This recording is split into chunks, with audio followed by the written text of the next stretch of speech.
قال اللہ تعالی فی القرآن الکریم وَإِذْ أَخَذَ اللَّهُ مِيثَاقَ النَّبِيِّينَ لَمَا آتَيْتُكُم مِّن كِتَابٍ وَحِكْمَةٍ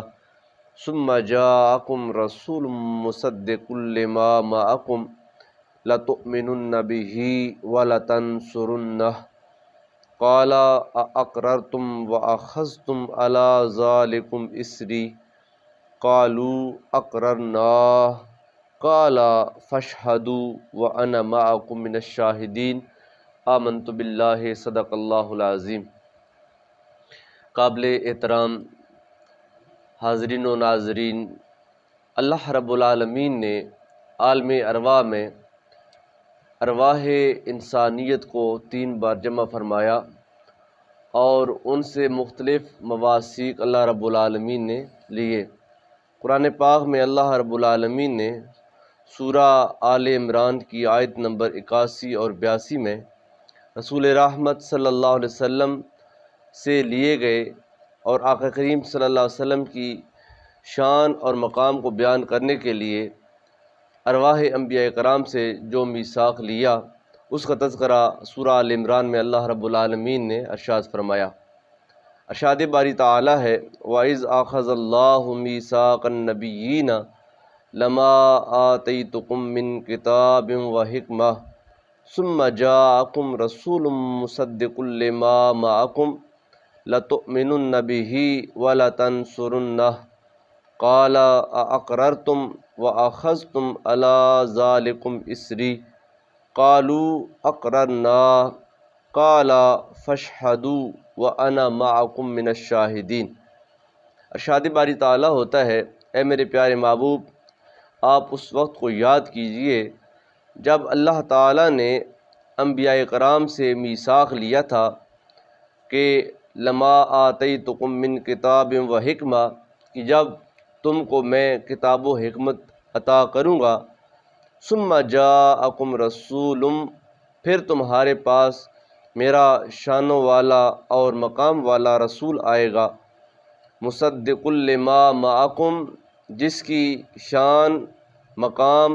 اور سٹیٹس یہ ہے کہ وہ جو کچھ تمہارے پاس ہوگا اس کی وہ تصدیق کرنے والا ہوگا۔ لَتُؤْمِنُنَّ بِهِ، تو تم نے ضرور بالضرور اس پر ایمان لانا ہے، وَلَتَنصُرُنَّهُ، اور تم نے اس کی مدد کرنی ہے۔ جب اللہ رب العالمین نے تمام ارواح انبیاء کرام سے اپنے پیارے محبوب جناب محمد مصطفیٰ صلی اللہ علیہ وسلم کے لیے یہ پختہ عہد لیا تو اللہ رب العالمین نے ارواح انبیاء سے فرمایا، قال اقررتم، اے ارواح انبیاء، کیا تم اس پر اقرار کرتے ہو، وَأَخَذْتُمْ عَلَىٰ ذَٰلِكُمْ إِصْرِي، اور کیا تم اس پر میرا بھاری بوجھ اٹھاتے ہو؟ قالو، تو تمام ارواح انبیاء کرام بیک زباں ہو کر اللہ رب العالمین کی بارگاہ میں گویا ہوئیں، یا اللہ، ہم سب اقرار کرتے ہیں کہ ہم تیرے پیارے محبوب نبی آخر الزماں صلی اللہ علیہ وسلم کی ذات عالی پر ایمان بھی لائیں گے اور ان کی مدد بھی کریں گے۔ قال فاشہدوا، اللہ رب العالمین نے فرمایا کہ اے ارواح انبیاء، تم سب ایک دوسرے پر گواہ بن جاؤ۔ جب سب ارواح انبیاء ایک دوسرے پر گواہ ہو گئیں، اللہ رب العالمین نے فرمایا وَأَنَا مَعَكُم مِّنَ الشَّاهِدِينَ، اب میں بھی تمہارے ساتھ گواہوں میں شامل ہوں۔ یہ سورہ آل عمران ہے، آیت نمبر 81 اور 82 ہے، جس میں اللہ رب العالمین نے عالم ارواح میں لیے گئے اس میثاق کا تذکرہ فرمایا ہے، جس میں سارے کے سارے اللہ کے نبی اور رسول، ان کی ارواح کرام تھیں، اور رسول اللہ صلی اللہ علیہ وسلم پر ایمان لانے اور آپ کے دین کی نصرت اور مدد کرنے کے لیے اللہ تعالیٰ نے ان سے پختہ عہد لیا، اور تمام ارواح انبیاء سے اللہ رب العالمین نے پختہ اقرار کروایا اور ان کو ایک دوسرے پر گواہ بنا کر اللہ تعالیٰ نے اس گواہی کو مزید مستحکم اور مضبوط فرمایا۔ تو گویا اس آیت کریمہ سے یہ بات سامنے آئی کہ تمام نبیوں اور تمام رسولوں کی نبوتیں اور رسالتیں اس بات پر موقوف ہیں کہ وہ جناب محمد صلی اللہ علیہ وسلم پر ایمان لائیں گے اور جناب سرکار دو عالم صلی اللہ علیہ وسلم کی رسالت کا اقرار کریں گے۔ جناب حضرت علی المرتضیٰ شیر خدا رضی اللہ تعالی عنہ اور حضرت عبداللہ ابن عباس رضی اللہ تعالیٰ عنہ میں سے حدیث پاک راوی فرماتے ہیں، اس کو ابن جوزی رحمۃ اللہ تعالی علیہ نے نقل فرمایا۔ حضرت علی فرماتے ہیں ما بعث اللہ نبی من الانبیاء الا اخذ علیہ المیثاق، کہ اللہ رب العالمین نے جتنے بھی انبیاء کرام اور جتنے بھی رسول اعظام مبعوث فرمائے، اللہ تعالیٰ نے سب نبیوں اور رسولوں سے یہ عہد لیا تھا کہ لئن بعث اللہ محمدً، کہ اگر اللہ تعالیٰ جناب محمد صلی اللہ علیہ وسلم کو مبعوث فرمائے وَهُوَ حَيٌّ، اور وہ نبی اور رسول زندہ ہوں، لَيُؤْمِنُنَّ بِهِ وَلَيَنْصُرُنَّهُ، تو ان نبیوں اور رسولوں پر لازم ہوگا کہ وہ ضرور اللہ کے پیارے محبوب جناب محمد صلی اللہ علیہ وسلم پر ایمان لائیں گے اور ان کی مدد کریں گے۔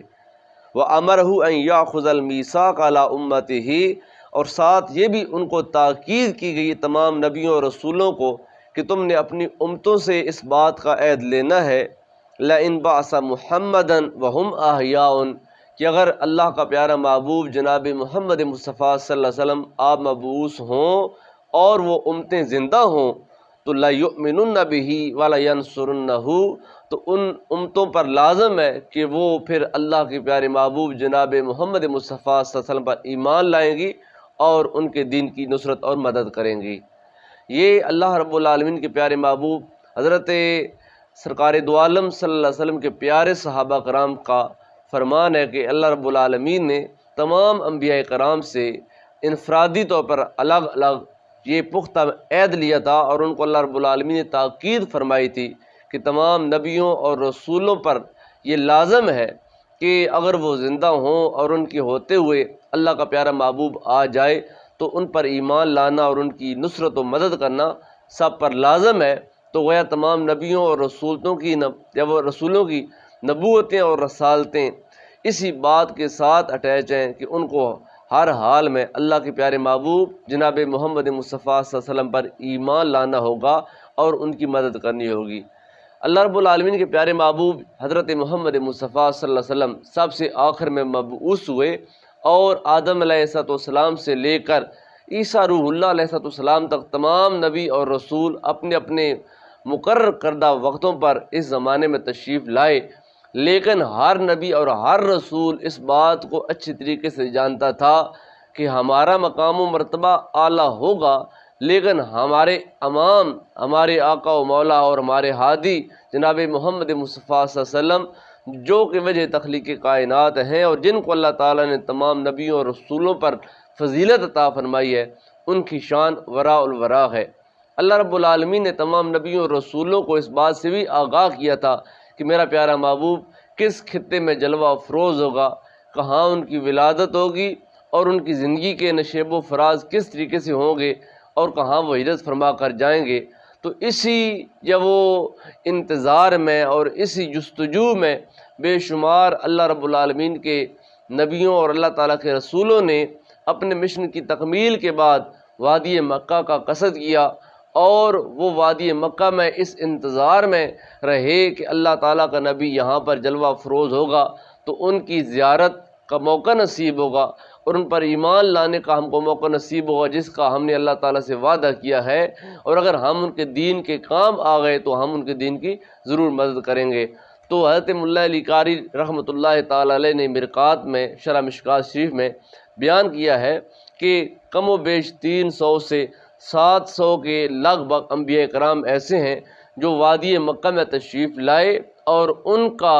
انتظار مصطفیٰ میں وادی مکہ میں انتقال ہوا۔ 70 انبیاء کرام ایسے ہیں جو منا میں مدفون ہیں، جبکہ 700 کے لگ بھگ انبیاء کرام ان کے مزارات پرانوار مسجد خیف میں مقام مزدلفہ پر موجود ہیں، اور یہ وہ سارے عظیم لوگ تھے جو اپنے اپنے وقتوں پر اپنی اپنی ڈیوٹیاں سر انجام دینے کے بعد اللہ تعالیٰ سے کیا گیا وہ وعدہ جو انہوں نے کیا تھا کہ یا اللہ ہم ضروری ایمان لائیں گے، اور اللہ رب العالمین نے ان کو بذریعہ وحی اس بات سے آگاہ کیا تھا کہ میرا وہ پیارا محبوب جناب محمد مصطفیٰ صلی اللہ علیہ وسلم آپ وادی مکہ میں جلوہ افروز ہوں گے۔ تو سرکار دو عالم صلی اللہ علیہ وسلم کے اس انتظار میں بے شمار اللہ تعالیٰ کے نبی وادی مکہ میں تشریف لائے اور انہوں نے اپنی زندگیاں یہاں پر گزاریں اور سرکار دو عالم کا انتظار کیا، لیکن ان کی زندگیوں میں رسول اللہ صلی اللہ علیہ وسلم تشریف تو نہ لائے، کیونکہ سرکار دو عالم صلی اللہ علیہ وسلم آپ نے آخر وقت میں تشریف لانا تھا۔ تمام نبیوں کے جب وہ اس دنیا سے پردہ فرما جانے کے بعد سرکار نے آنا تھا، لیکن ان کی نیت اور ان کا ارادہ اس بات کا تھا کہ ہم اللہ کے پیارے محبوب کا دیدار کریں گے۔ آخری جب وہ بنی اسرائیل کے جو انبیاء کرام میں سے نبی ہیں وہ حضرت عیسیٰ بن مریم سلام اللہ تعالیٰ علیہ ہیں، ان کا زمانہ اور سرکار دو عالم صلی اللہ علیہ وسلم کے زمانے کے درمیان 571 سال کا فاصلہ ہے۔ 571 سال پہلے اللہ رب العالمین نے حضرت عیسیٰ علیہ السلام کو زندہ آسمانوں پر اٹھا لیا، اور حضرت عیسیٰ علیہ السلام جب وہ 571 سال پہلے سرکار دو عالم سے آسمان پر آپ جب تشریف لے گئے، لیکن یہ سارے کے سارے نبی اپنے اپنے وقتوں پر وادی مکہ میں آئے، انتظار کیا، اور انہی پر موت وادی مکہ میں آ گئی، اور یہ سارے نبی وادی مکہ میں سرکار دو عالم صلی اللہ علیہ وسلم کا انتظار کرتے کرتے چلے گئے، اور یہ حقیقت میں لَتُؤْمِنُنَّ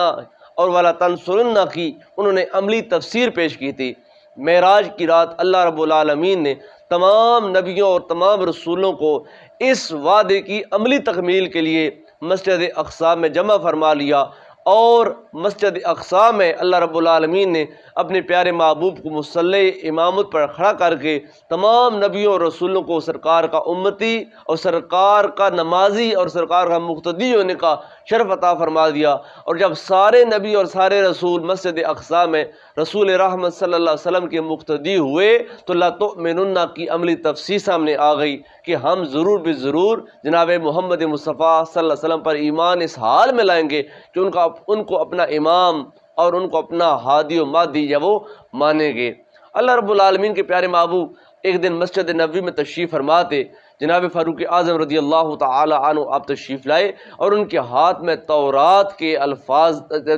اوراق تھے۔ انہوں نے سرکار کی بارگاہ میں پیش کیا اور عرض کی، یا رسول اللہ، مجھے تورات کی یہ اوراق ملے ہیں، اگر آپ اجازت فرمائیں تو میں آپ کے سامنے پڑھوں۔ سرکار دو عالم صلی اللہ علیہ وسلم آپ نے غصے کا اظہار کیا، فرمایا قرآن کے ہوتے ہوئے اب تورات کو نہیں پڑھا جائے گا، کیونکہ اب اللہ تعالیٰ کا کلام قرآن نازل ہو گیا ہے، اور فرمایا اگر اب اس وقت موسیٰ علیہ السلام بھی زندہ ہوتے تو ان کو میری وہ اتباع کیے بغیر کوئی اور راستہ نصیب نہ ہوتا، ان کی نجات اسی میں ہوتی کہ وہ مجھ پر ایمان لاتے۔ بے شک موسیٰ علیہ السلام اپنے وقت پر اللہ کے حق نبی تھے اور سچے نبی تھے، لیکن اب چونکہ زمانہ میرا زمانہ ہے اور دین اور شریعت میری وہ رائج اور جو جاری ہے، لہٰذا اب قیامت تک جو نظام ہے وہ محمد مصطفیٰ کا نظام چلے گا۔ فرمایا اگر عیسیٰ و موسیٰ زندہ ہو کر آ جائیں تو میری ہی تابعداری اور اطاعت میں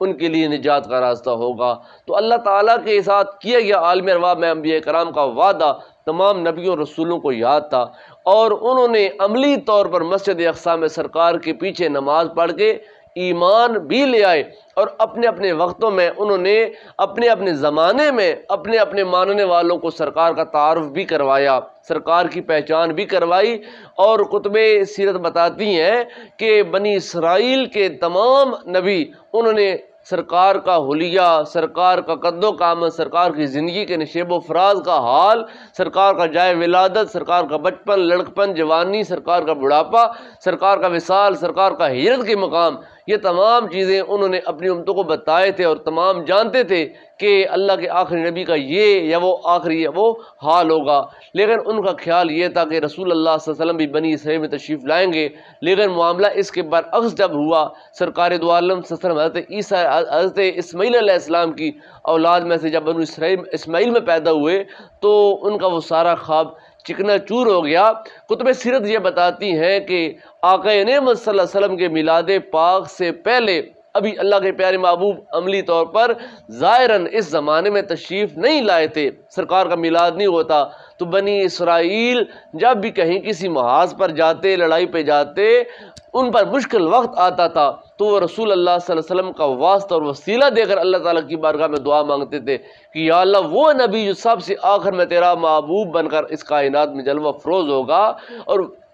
وہ نبی جو تمام نبیوں اور رسولوں کا امام ہوگا، سربراہ ہوگا اور لیڈر ہوگا، یا اللہ ہم اس نبی کا واسطہ دے کر تیری بارگاہ میں دعا مانگتے ہیں، ہم کو فتح یاب فرما۔ اللہ کے پیارے محبوب فرماتے ہیں کہ میرے واسطے کے ساتھ کیے گئے وہ اللہ تعالیٰ کی بارگاہ میں مناجات اللہ تعالیٰ میرے محبوب صلی اللہ علیہ وسلم کے میلاد سے پہلے ان کے ہم قبول فرماتا تھا۔ تو اللہ کے پیارے محبوب جناب محمد مصطفیٰ صلی اللہ علیہ وسلم، آپ کی صحت اور آپ کا کردار آپ کے میلاد پاک سے بھی پہلے روشن تھا، اور تمام نبی اور رسول اس بات سے واقف تھے اور امتیں اس بات سے واقف تھی کہ اللہ کا پیارا محبوب جلوہ افروز ہوگا جو وجہ تخلیق کائنات ہوگا۔ قابل قدر ناظرین سامعین، ایک واقعہ جس کو امام ابو سعد الخرقشی نیشہ پوری رحمۃ اللہ تعالی علیہ آپ نے شرف المصطفیٰ کے اندر بیان فرمایا۔ یہ وہ عظیم امام ہیں، یہ وہ عظیم جو وہ اللہ تعالیٰ کے وہ بندے ہیں کہ جن کو اللہ تعالیٰ نے حدیث کے میدان میں کمال کی عزتیں عطا فرمائی ہیں، اور جن کا حوالہ جب وہ تمام جب وہ محدثین کرام جن میں حضرت امام جلال الدین سیوطی رحمۃ اللہ تعالیٰ علیہ کا نام آتا ہے، اور جن میں جو ہے وہ امام قسطلانی، امام عسقلانی، امام عینی، قاضی ایاز مالکی، امام نووی اور امام قرطبی، یہ تمام محدثین حضرت امام ابو سعد الخرقشی نیشہ پوری رحمۃ اللہ تعالی علیہ آپ کے واقعہ کو اور آپ کی بات کو بطور حجت اور دلیل جب وہ تسلیم کرتے ہیں۔ آپ نے اپنی کتاب شرف المصطفیٰ کے اندر ایک واقعہ بیان کیا جو اس موضوع سے ریلیونٹ ہے، اس موضوع سے مطابقت رکھتا ہے۔ آپ فرماتے ہیں کہ اللہ کے پیارے محبوب جناب حضرت محمد مصطفیٰ صلی اللہ علیہ وسلم آپ کے میلاد مبارک سے 1000 سال پہلے یمن کا ایک بادشاہ تھا، اس کا نام طبہ الحمیری تھا۔ اب اس بات میں محدثین کا اختلاف ہے کہ یہ جو طبی کا بات کی جا رہی ہے یہ طبہ اول تھا یا طبہ اوس تھا یا طبہ آخر تھا، کون سا تھا، لیکن چونکہ جیسے کہ کیسر، کسریٰ اور نجاشی یعنی کہ ٹرم چلتی ہے، ایسی یہ وہ بادشاہ طبہ تھا جس نے عالمی فتوحات کا ایک سلسلہ کیا تھا، اور اس نے دنیا پر حکومت کی تھی اور فتوحات کا سلسلہ اس نے کیا تھا، اور اتنا اس کا بڑا لشکر تھا۔ یہ امام ابو سعد الخرقشی نیشہ پوری رحمۃ اللہ تعالی علیہ آپ فرماتے ہیں کہ یہ جب اپنے لشکر کو لے کر شہروں کو فتح کرنے کے لیے نکلتا تھا تو اس کی ہیبت اور اس کا جلال اس قدر زیادہ ہوتا تھا کہ اس کے لشکر میں 1,33,000 گھوڑے تھے، 1,13,000 لوگ پیدل تھے، جبکہ 4,000 علماء کرام مختلف ملکوں سے مختلف شہروں سے اس نے اپنے ساتھ ملائے ہوئے تھے۔ یہ جب بھی کوئی علاقہ فتح کرتا تھا طبہ الحمیری تو اس علاقے میں اپنا جھنڈا نصب کر کے اپنی حکومت کو قائم کرتا تھا، اور اس علاقے میں سے 10 نیک اور صالح لوگوں کو، متقی اور پرہیزگار لوگوں کو اپنے سال ملا لیتا تھا، اور ان کو اپنا وزیر اور مشیر بناتا تھا، اور ہر مشکل کام میں ان سے مشاورت کرتا تھا۔ علاقے فتح کرتا، جس علاقے میں یہ جاتا تھا تو علاقے والے، اس دیس والے، اس ملک اور شہر والے اتنا بڑا لشکر دیکھ کر پہلے ہی ان کا یعنی کہ پانی پانی ہو جاتے، ڈر جاتے، اور وہ سرنڈر کر کے اپنا ہاتھ اٹھا لیتے اور کہتے کہ ہمارے ساتھ جنگ نہ کرو، ہماری جانیں طلب نہ کرو اور ہمارے اموال ضائع نہ کرو، ہم تمہارے ساتھ جو وہ اس طریقے سے پیش آتے ہیں کہ ہم اپنا ہاتھ اٹھا لیتے ہیں اور اپنا سب کو تمہارے حوالے کر دیتے ہیں۔ اس طریقے سے طبہ الحمیری نے دنیا کا ایک کافی حصہ اس نے فتح کیا، اور اس نے وہاں پر اپنا سکہ رائج کیا اور اپنا جھنڈا وہاں پر گاڑے رکھا۔ ایسے ہی یہ ملکوں کو فتح کرتے کرتے، علاقوں کو فتح کرتے کرتے جب یہ عرب کے شہر، عرب کے دیس میں پہنچا تو یہاں پر اس کے ساتھ ایک عجیب سا واقعہ پیش آیا۔ صورتحال اس طرح ہوئی کہ چونکہ عرب کے لوگ بادیہ نشین تھے، بدو لوگ تھے، بت پرست لوگ تھے، تو جب یہ طبہ الحمیری اتنا بڑا لشکر لے کر عرب کی طرف جب آیا تو عرب والے، مکے والے نہ تو ڈرے، نہ سہمے اور نہ بھاگے، اور نہ ہی انہوں نے ہاتھ اٹھا کر اس کا استقبال کیا اور نہ ہی سرنڈر کیا۔ تو طبہ الحمیری کو پہلے تو بہت حیرانگی ہوئی اور ساتھ غصہ ہوا کہ یہ کیسے لوگ ہیں کہ میرا اتنا لشکر دیکھنے کے باوجود ان کے دل میں میرا خوف نہیں پیدا ہوا، یہ ڈرے نہیں ہیں۔ تو اس نے اپنے وزیر اماریسہ کو بلایا اور اماریسا کو کہتا ہے کہ پتہ کرو یہ لوگ کون ہیں، اور میرا اتنا یعنی کہ بڑا لشکر دیکھنے کے باوجود، اتنے آلات حرب و ضرب دیکھنے کے باوجود، اتنے گھوڑے اور اونٹ دیکھنے کے باوجود یہ لوگ نہ ڈرے ہیں نہ بھاگے ہیں اور نہ ہی انہوں نے میرے استقبال کیا ہے۔ تو اماریسا جو بادشاہ کا وزیر تھا وہ کہتا ہے کہ یہ مکہ کے بادیہ نشین بدو لوگ ہیں، ان پڑھ اور اجڑ قسم کے لوگ ہیں، یہ تہذیب و تمدن سے عاری لوگ ہیں، اور یہاں ان کا ایک یعنی کہ خانہ کعبہ جس کو بولتے ہیں، عبادت گاہ ہے ان کی، اور اس کو وہ بڑا متبرک اور بابرکت سمجھتے ہیں، تو ان کے نزدیک اسی کا بس سارا مقام اور عزت ہے، اور اس مکہ کے علاوہ خانہ کعبہ کے سوا یہ کسی کو کچھ بھی نہیں سمجھتے۔ جب تبع الحمیری نے اماریسا کی زبان سے یہ الفاظ سنے تو تبع الحمیری کو غصہ آ گیا، کہتا ہے اگر ایسا معاملہ اور ایسی بات ہے تو میں پہلے تو ان کا وہ خانہ کعبہ جو ہے، جو ان کا عبادت گاہ ہے، جو جس میں یہ عبادت کرتے ہیں اور جس جگہ پر انہوں نے اپنے بت رکھے ہوئے ہیں، سب سے پہلے تو میں ان کے اس عبادت گاہ کو گراؤں گا، منہدم کروں گا، مسمار کروں گا، اور پھر میں ان کو بھی تہہ تیگ کر دوں گا۔ اب یہ بات جب تبع الحمیری نے دل میں پختہ کی اور دل میں یہ ساری پلاننگ کی کہ میں ان کے خانہ کعبہ کو گرا دوں گا اور گرا کر اس دیش کے رہنے والے جو مکہ والے بدو لوگ ہیں ان کو بھی مار دوں گا، جب یہ بات اس کے ذہن میں آتی گئی تو اس کے سر میں شدید قسم کا درد شروع ہو گیا۔ تبع الحمیری اس کے جب سر میں درد شروع ہوا، ساتھ ہی اس کے منہ سے، ناک سے اور کانوں سے بدبودار پیپ کا آنا شروع ہو گئے۔ اتنی زیادہ پیپ آئی اور اتنا اس سے تعفن اور بدبو پھیلی کہ کوئی بھی بندہ اب تبع الحمیری کے پاس بیٹھنے کے لیے تیار نہیں تھا، اور کوئی بھی اس کے پاس نزدیک آنے کے لیے تیار نہیں تھا۔ اس کے لاؤ لشکر میں، اس کے قافلے والوں میں جو طبیب، ڈاکٹر اور سرجن قسم کے لوگ تھے، انہوں نے اپنی طرف سے تمام تر کوششیں کی کہ بادشاہ کی اس تکلیف کا ازالہ کیا جائے اور بادشاہ سے اس تکلیف کو دور کیا جائے، لیکن وہ سارے کے سارے ناکام رہے، اور جب وہ سب کے سب ناکام ہوئے اور بادشاہ ابھی تک مسلسل اسی تکلیف میں کرا رہا ہے، تکلیف میں ابھی تک مر رہا ہے، تو ان تمام طبیبوں نے سر کو جوڑا اور کہتے ہیں کہ ایسے لگتا ہے کہ یہ بادشاہ کو لگنے والا مرض یہ زمینی مرض نہیں ہے، اگر زمینی مرض ہوتا تو ضرور ہم میں سے کوئی نہ کوئی تو اس بادشاہ کا علاج کرتا اور اس کی درد کا درماں ہوتا اور اس کی پریشانی کو دور کرتا، لیکن ہم کو اس میں ناکامی ہوئی ہے اور ہم بادشاہ کا علاج کرنے میں ناکام رہے ہیں۔ ایسے لگتا ہے کہ بادشاہ کو جو مرض ہے یہ زمین کا نہیں ہے، یہ کوئی آسمان کا مرض ہے۔ رات کا وقت ہوا تو جو 4000 علماء کرام نیک اور صالح لوگ اس کے لاؤ لشکر میں تھے، ان 4000 علماء کا جو رئیس العلماء تھا، جو بڑا عالم تھا، ان کا سردار تھا، وہ رات کے تنہائی میں بادشاہ کے وزیر اماریسا سے ملاقات کرتا ہے اور کہتا ہے کہ بادشاہ کے درد کا علاج میرے پاس ہے، لیکن میری شرط یہ ہے کہ میں بادشاہ سے خلوت میں تنہائی میں ملنا چاہتا ہوں۔ پہلی بات تو یہ ہے کہ میں بادشاہ سے تنہائی میں ملوں گا، وہاں پر نہ تم ہوگے نہ ہی کوئی اور ہوگا،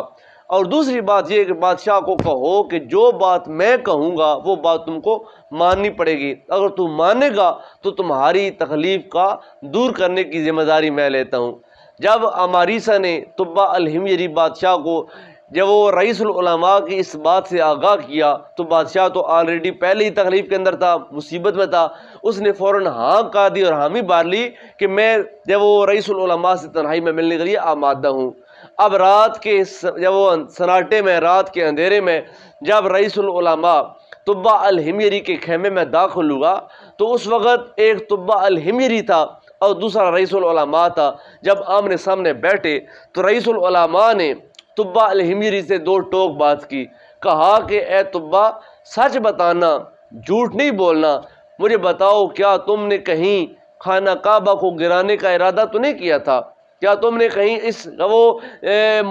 بابرکت اور ان کی روحانی وہ عبادت گاہ کو گرانے کا کوئی پلاننگ تو نہیں کی تھی؟ تو بادشاہ نے کہا ہاں میں نے اس کو گرانے کی پلاننگ کی تھی، میرے ذہن میں یہ بات تھی کہ میں ان کا خانہ کعبہ گرا دوں گا، اور خالی خانہ کعبہ کو ہی نہیں گراؤں گا بلکہ میں اس مکے کے رہنے والے جو باسی ہیں، بدیہ نشین لوگ ہیں، جو بدو ہیں، میں ان کو بھی وہ تہہ تیگ کر دوں گا اور ان کو بھی مار دوں گا۔ بادشاہ سے تو جب وہ رئیس العلماء نے کہا اگر یہ بات ہے تو تمہارے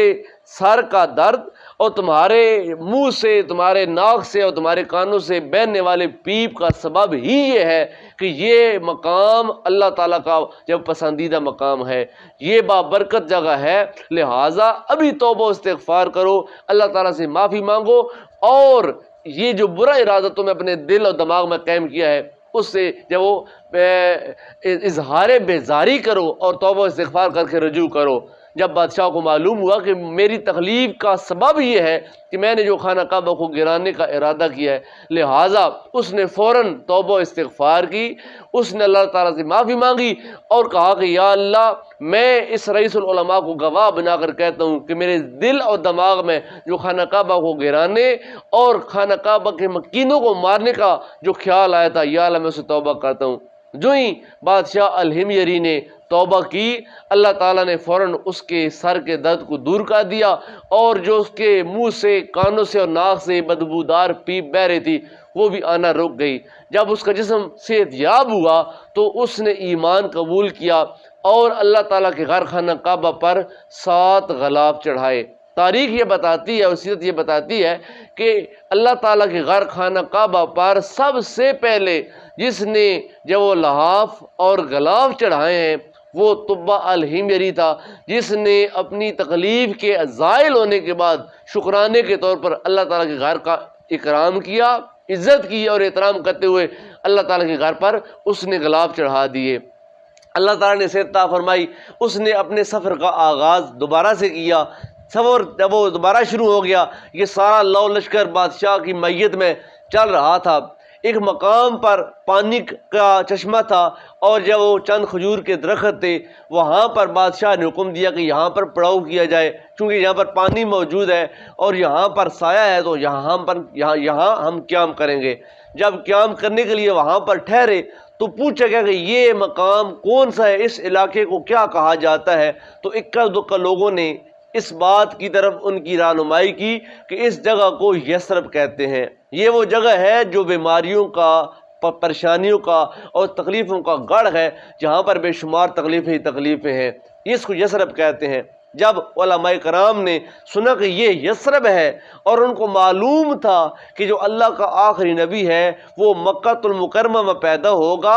اور یثرب کو آ کر مدینہ بنائے گا، یثرب اس کا جائے ہجرت ہوگی اور یثرب اس کا جائے مزار ہوگا، قیامت تک اللہ کے آخری محبوب جناب محمد مدینہ رسول میں یثرب کے مقام پر تشریف فرما ہوں گے۔ لہٰذا 4000 علماء کرام کی رات کو ایک اسپریچول، ایک علیحدہ طور پر ان کی جب وہ میٹنگ ہوئی اور انہوں نے میٹنگ میں اس جگہ کے بارے میں وہ اپنا اظہار خیال کیا، اور انہوں نے کہا کہ ہم کو ہمارا علم یہ بتاتا ہے اور ہماری کتاب یہ بتاتی ہے کہ جو اللہ کے آخری نبی ہیں وہ مکہ المکرمہ میں پیدا ہوں گے اور پھر مکہ المکرمہ کو چھوڑ کر یثرب کے مقام پر آپ تشریف لائیں گے اور اس کو پھر مدینہ الرسول کے نام سے پکارا جائے گا۔ لہٰذا ہم کو اس بات کا علم ہے کہ یہاں پر اللہ کے نبی نے آنا ہے۔ اب مقدر کا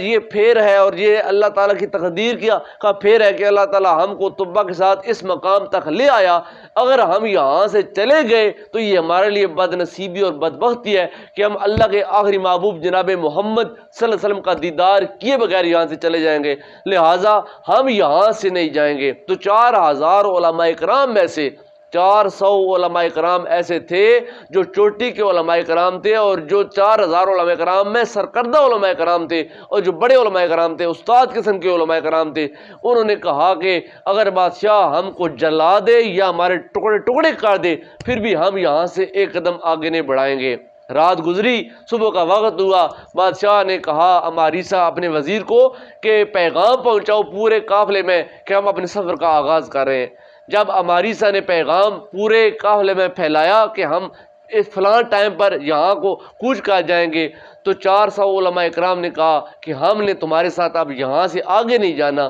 بس ہمارا یہاں ہی قیام ہوگا۔ جب اماریسا نے یہ سنا تو بادشاہ کو بتایا کہ 400 جو بڑے علماء کرام ہیں جو آپ کے وزیر مشیر ہیں وہ آپ کے ساتھ جانے سے انکاری ہیں۔ بادشاہ نے پوچھا کہ آخر معاملہ کیا ہے، وہ ہمارے ساتھ آگے جانا کیوں نہیں چاہتے ہیں؟ تو بادشاہ کو بتایا گیا کہ تمہارے سر کو جو مکہ المکرمہ میں درد ہوا تھا وہ حقیقت میں اس مکہ اور مقام کی وجہ سے نہیں ہوا تھا، بلکہ اس درد کا سبب یہ تھا کہ اس مکہ میں اللہ کے آخری نبی جناب محمد صلی اللہ علیہ وسلم کا یا وہ پیدائش ہوگی اور ان کا میلاد ہوگا، ان کی ولادت ہوگی، اور مکہ المکرمہ کی پوری وادی کی تعظیم و تکریم اور عزت صرف اس وجہ سے ہے کہ وہ وادی اللہ کے پیارے محبوب کے قدموں کی نسبت رکھے گی۔ اللہ تعالیٰ نے اپنے محبوب کی نسبت کی وجہ سے اس کو عزت اور احترام عطا فرمایا ہے، کہا ہے لا اقسم بہذا البلد وانت حل بہذا البلد، محبوب ہم کو شہر مکہ کی قسم اس لیے ہے کہ مکہ نے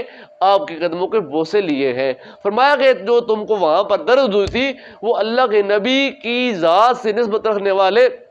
مکہ المکرمہ کی تعظیم کی وجہ سے ہوئی تھی۔ وہ مکہ کے میں اللہ کا نبی جب وہ محبوب پیدا ہوگا وہاں پر ان کا میلاد ہوگا، اور اللہ کے نبی نے وہاں سے کوچ کر کے ہجرت کر کے یہاں پر آنا ہے، اور ہم کو ہمارا علم اور کتاب یہ بتاتی ہے کہ یہ جگہ اللہ کے محبوب کی ہجرت گاہ ہے، اور یہ جگہ اللہ کے محبوب کی قیامت تک جب وہ جائے مزار اور سرکار کا جو مسکن بنے گا اور سرکار کا گھر ہوگا۔ لہٰذا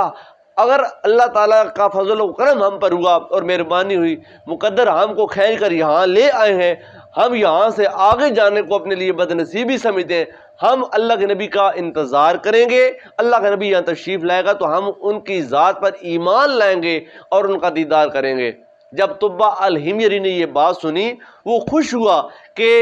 میری بھی یہ خوش نصیبی اور سعادت مندی ہے کہ میں اس راستے کے سفر پر ہوں جس راستے میں اللہ کے پیارے محبوب نے تشریف لانا ہے۔ تو طبہ الحمیری نے اعلان کیا کہ 1 سال تک میں یہاں پر انتظار کروں گا اور میرا سارا لشکر 1 سال تک یہاں انتظار کرے گا۔ اگر 1 سال کے اندر اندر اللہ کے محبوب کا جب وہ یہاں پر جلوہ افروز ہو جاتے ہیں سرکار، اور سرکار کی آمد ہو جاتی ہے، تو پھر میں ایمان لاؤں گا اور میرا سارا لشکر بھی اللہ کے نبی پر ایمان لائے گا۔ لیکن اگر 1 سال کے اندر اللہ کے نبی تشریف نہ لائے تو پھر اس کے بعد اللہ عمل ہم تیار کریں گے۔ 1 سال کا وہاں پر سٹے کا جب اعلان کیا گیا تو 400 علماء کرام نے تو یہ وعدہ کر دیا تھا کہ ہم نے یہاں سے آگے اب جانا ہی نہیں ہے۔ تو بادشاہ نے کہا اگر تم نے یہاں ہی رہنا ہے تو رہنے کے لیے گھر کی ضرورت ہے، رہنے کے لیے خاندان کی ضرورت ہے، رہنے کے لیے سہارے کی ضرورت ہے۔ لہٰذا بادشاہ نے اعلان کیا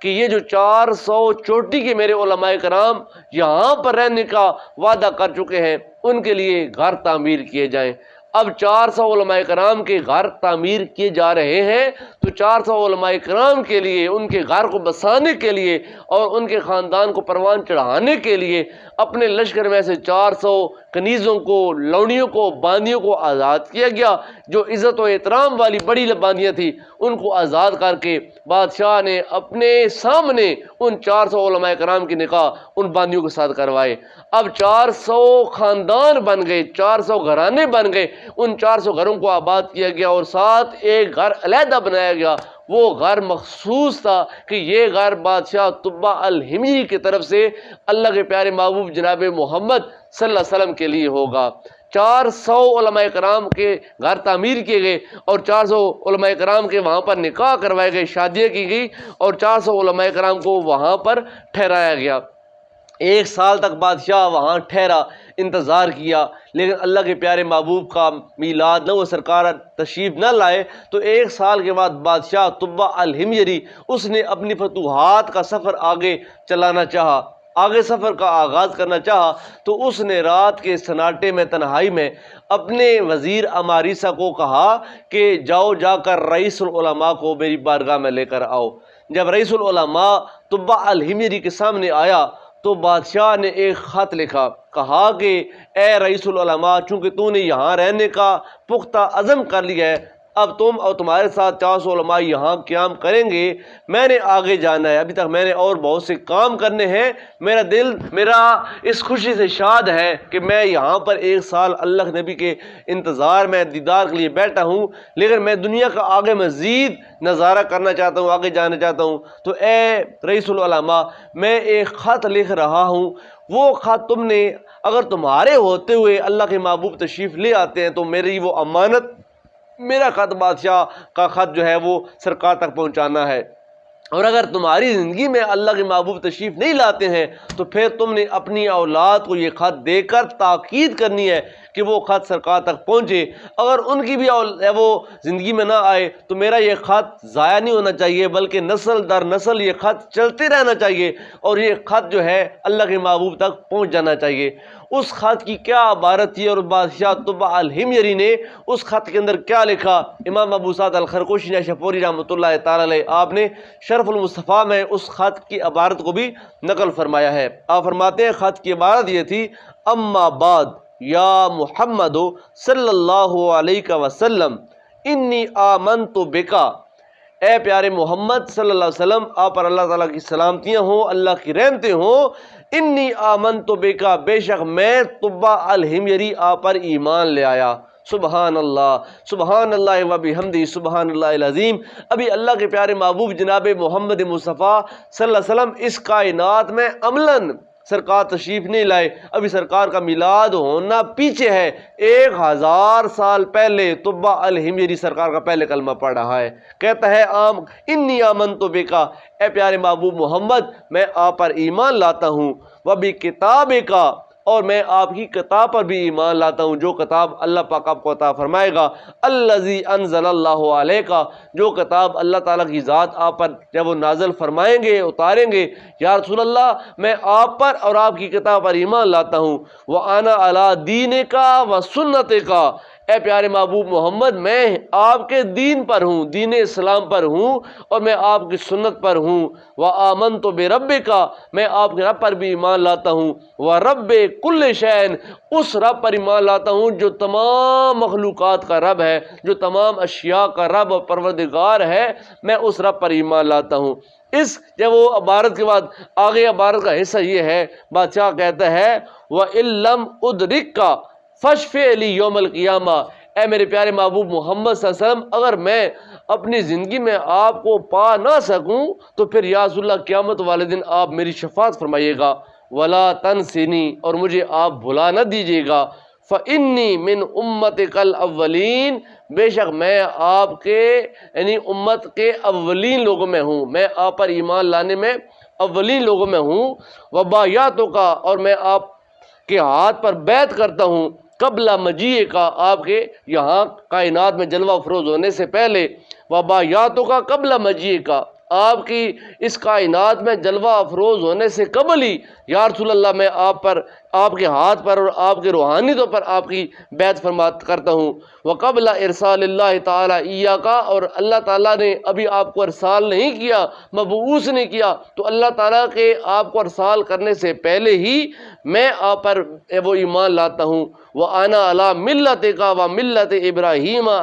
أَبِيكَ خلیل اللہ، یا رسول اللہ میں آپ کی ملت پر اور آپ کے جد ابراہیم علیہ السلام ان کی ملت پر میں ایمان لاتا ہوں۔ یہ طبع الحمیری کا وہ خط ہے جس کو امام ابو سعد الخرقوشی نیشاپوری رحمۃ اللہ تعالیٰ علیہ آپ نے شرف المصطفیٰ کے اندر منو ان نقل فرمایا۔ فرماتے ہیں یہ سرکار دو عالم صلی اللہ علیہ وسلم کے میلاد مبارک سے 1000 سال پہلے کا خط ہے جو طبع الحمیری نے رسول اللہ صلی اللہ علیہ وسلم پر ایمان لاتے ہوئے لکھا تھا، اور وہ خط جب وہ جو تھا وہ رئیس العلماء کے ہاتھ میں تھما کر کہا تھا کہ یہ خط امانت ہے اور اس خط کو رسول رحمت صلی اللہ علیہ وسلم تک پہنچانا ہے، اور یہ خط جب سرکار تک پہنچے گا تو میرا ایمان سرکار کی بارگاہ میں قبول ہوگا۔ تو وہ خط سرکار دو عالم صلی اللہ علیہ وسلم تک کیسے پہنچا؟ امام ابو سعد الخرقوشی رحمۃ اللہ تعالی آپ فرماتے ہیں زمانہ گزرتا گیا، زمانے کے نشیب و فراز نے بے شمار اوقات دے کے وقت گزرتا گیا۔ 1000 سال کے بعد جناب نبی آخر الزمان صلی اللہ علیہ وسلم آپ کا مکہ میں جب وہ میلاد ہوتا ہے، سرکار دو عالم صلی اللہ علیہ وسلم کا بچپن وہاں پر گزرتا ہے، سرکار دو عالم کا لڑکپن وہاں پر گزرتا ہے۔ 40 سال کے بعد رسول رحمت صلی اللہ علیہ وسلم آپ نے اعلان نبوت فرمایا، اور 40 سال کے بعد مزید 13 سال یعنی کہ 53 سال کے بعد رسول اللہ صلی اللہ علیہ وسلم نے زمانے کی سختیوں کی وجہ سے مکہ کو چھوڑا اور سرکار مدینہ میں تشریف لائے۔ جب رسول اللہ صلی اللہ علیہ وسلم مدینہ تشریف لا رہے تھے تو اس وقت اہل مدینہ کو سرکار کے آمد کی خبر ہوئی۔ اس وقت وہ خط جو طبع الحمری کا لکھا ہوا خط تھا وہ حضرت ابو ایوب انصاری رضی اللہ تعالی عنہ جو کہ اس رئیس العلماء کی اولاد میں سے تھے، ان کے پاس وہ خط تھا۔ تو انہوں نے اپنے قبیلے کے جب وہ نیک اور صالحین کے ساتھ مشاورت کی اور کہا کہ ہم کو یہ خبر ملی ہے کہ اللہ کے پیارے محبوب مدینہ رسول میں تشریف لا رہے ہیں، تو سرکار کے اس جب وہ مدینہ میں تشریف لانے سے قبل یہ امانت اور یہ خط ان کے پاس پہنچانا چاہیے، لہٰذا تم اس معاملے میں کیا کہتے ہو؟ تو ان تمام لوگوں نے اس بات میں اسبات کا جواب دیتے ہوئے کہا ہاں یہ خط سرکار تک پہلے پہنچنا چاہیے۔ تو ابو لیلہ نامی ایک آدمی اس کو جب وہ معاوضہ دے کر انہوں نے تیز رفتار گھوڑے پر مکہ المکرمہ کی طرف روانہ کیا اور کہا کہ سرکار کے یہاں تشریف لانے سے قبل یہ امانت ان تک پہنچانی ہے۔ امام ابو سعد الخرقوشی رحمۃ اللہ تعالی آپ فرماتے ہیں کہ ابو لیلہ تیز رفتار گھوڑا دوڑاتے جب مکہ کی طرف آ رہا تھا تو مکہ سے جناب سرکار دو عالم صلی اللہ علیہ وسلم آپ مدینہ جب سفر کر رہے تھے، راستے میں ایک مقام پر ابو لیلہ کی ملاقات رسول رحمت صلی اللہ علیہ وسلم سے ہوئی، لیکن ابو لیلہ کو معلوم نہیں تھا کہ میں جس بندے سے مل رہا ہوں یہ بندہ وہی ہے جو میرا مطلوب ہے، جو میرا مقصود ہے اور جس کی امانت میرے پاس موجود ہے۔ اس نے سرکار دو عالم صلی اللہ علیہ وسلم کو پہلے دیکھا ہوا نہیں تھا، پہلی بار سرکار کو دیکھ رہا تھا، لیکن سرکار کے حسن و جمال میں گم ہو گیا۔ جب رسول اللہ صلی اللہ علیہ وسلم کے پاس ابو لیلہ پہنچا تو میرے پیارے محبوب جناب محمد مصطفیٰ صلی اللہ علیہ وسلم خود گویا ہوئے، سرکار دو عالم خود بولے اور سرکار نے پوچھا انتا ابو لیلہ، کیا تو ہی ابو لیلہ ہے؟ ابو لیلہ کہتے ہیں ہاں اے جب وہ معزز انسان، اے معزز مہمان، میں ہی ابو لیلہ ہوں۔ سرکار فرمایا وَمَا کا کتاب طبع الاول، کیا تمہارے پاس طبع الاول کا وہ خط ہے جو تم کو تمہارے خاندان والوں نے میرے لیے دے کر بھیجا ہے؟ وَأَنَا مُحَمَّدٌ عَبْدُهُ وَرَسُولُهُ، میں ہی محمد ہوں جو اللہ کا بندہ ہوں اور اللہ تعالیٰ کا رسول ہوں۔ ہاتِ الیہ کتابی، وہ خط جو میرا تمہارے پاس ہے وہ مجھے عطا کر دو، مجھے دے دو۔ حضرت ابو لیلہ نے وہ خط سرکار دو عالم کو پکڑایا اور سرکار دو عالم نے فرمایا ابو بکر اس خط کو پڑھو، اس کی عبارت کیا ہے؟ تو ابو بکر صدیق رضی اللہ تعالیٰ عنہ آپ نے جب وہ خط جو 1000 سال پہلے طبع الحمری نے رسول اللہ صلی اللہ علیہ وسلم کے لکھا تھا وہ خط پڑھا، رسول اللہ صلی اللہ علیہ وسلم مسکرا کر طبع الحمری کی ایمان کو قبول فرمایا اور ان کی دعائے خیر فرمائی۔ اب سرکار دو عالم صلی اللہ علیہ وسلم وہاں سے سفر کرتے کرتے مدینہ رسول میں پہنچے تو سارا مدینہ سرکار کے استقبال کے لیے طالع البدر علینا کی صدائیں بلند کرتے ہوئے امڑ آیا۔ سرکار کا استقبال بڑے شان و شوکت سے اہل مدینہ نے کیا اور تمام لوگ سرکار دو عالم سے پیار اور محبت کا اظہار کر رہے تھے اور وہ کہہ رہے تھے طالع البدر علینا من ثنیات الوداع وجبت شکر علینا ما دعا للہ دا۔ انہوں نے کہا ہم پر تو 14ویں کا چاند جب وہ طلوع ہوا اور ہمارے مقدر جاگے اور ہمارے اس جسرب کو انہوں نے جب وہ بیماریوں سے نجات دلا کر امن اور عافیت کا مرکز بنا دیا، برکتوں کا مرکز بنا دیا۔ جب سرکار دو عالم مدینہ آئے تو مدینہ کے جو رئیس لوگ تھے، جو امیر لوگ تھے، جو اشراف تھے، انہوں نے چاہا کہ ہم رسول اللہ صلی اللہ علیہ وسلم کے جب وہ مہمان نوازی کریں، ہمارے گھر میں سرکار دو عالم صلی اللہ علیہ وسلم تشریف لائیں۔ ہر بندہ سرکار کی اونٹنی کی مہار کو تھامنے کی کوشش کر رہا تھا اور کہہ رہا تھا کہ یا رسول اللہ آپ ہمارے گھر تشریف لائیے، ہمارا گھر وسیع ہے، ہمارا گھر بڑا ہے اور ہمارے گودام کھانے سے بھرے ہوئے ہیں، لہذا آپ کو ہمارے ہاں کوئی پریشانی نہیں ہوگی۔ جب رسول اللہ صلی اللہ علیہ وسلم نے لوگوں کا یہ محبت بھرا انداز دیکھا تو سرکار نے فرمایا خلو سبیلی ناقتی معمورۃ من اللہ تعالی، فرمایا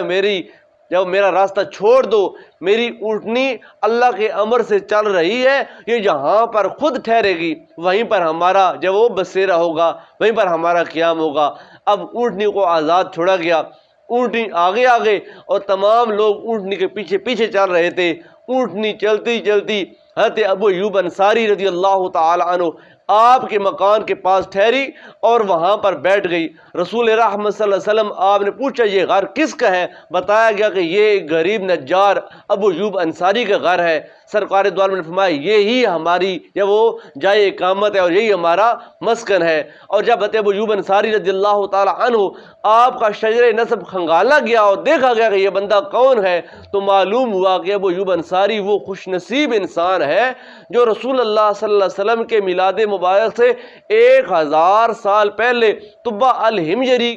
اور 400 گھرانے تعمیر کر کے مدینہ رسول کی بنیاد رکھی گئی، اور ایک گھر الگ طور پر رسول اللہ صلی اللہ علیہ وسلم کے لیے بنایا گیا، اور یہ وہی گھر تھا جس کی جو وہ نگہداشت، جس کی رکھوالی جب حضرت ابو ایوب انصاری رضی اللہ تعالیٰ عنہ کر رہے تھے۔ تو گویا اس بات سے معلوم یہ ہوا کہ سرکار دو عالم صلی اللہ علیہ وسلم مدینہ الرسول میں آ کر ابو ایوب انصاری کے مہمان نہیں بنے، بلکہ رسول اللہ صلی اللہ علیہ وسلم اپنے ہی گھر تشریف لائے تھے، اور ابو ایوب انصاری تو سرکار کے گھر کے محافظ اور نگران تھے جو سرکار کے گھر کی نگرانی فرما رہے تھے۔